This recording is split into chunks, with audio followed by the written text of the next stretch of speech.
Sosok istri ajudan pribadi dapat mahar fantastis dan miliki karir mentereng. Sosok Rizky Dewi Amalia, istri ajudan pribadi jadi sorotan usai sang suami ditangkap oleh polisi. Seperti diketahui, pria bernama asli Muhammad Akbar atau akrab disapa ajudan pribadi ini diduga telah melakukan penipuan dan penggelapan hingga 1,3 miliar rupiah. Akibatnya ajudan pribadi pun langsung diamankan oleh pihak kepolisian di Makassar, Sulawesi Selatan pada Senin, tanggal 12 Maret tahun 2023. Merebaknya pemberitaan ditangkapnya ajudan pribadi, sang istri yang diketahui bernama Rizky Dewi Amalia pun kini akhirnya menjadi sorotan publik.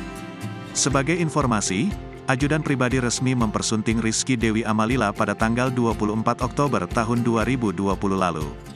Pernikahan itu diselenggarakan dengan mewah dan meriah serta dihadiri orang-orang penting dan terkenal. Selain itu, Akbar juga mempersembahkan mahar fantastis berupa 1 unit rumah, uang mata uang rial dan juga 1 set perhiasan berlian.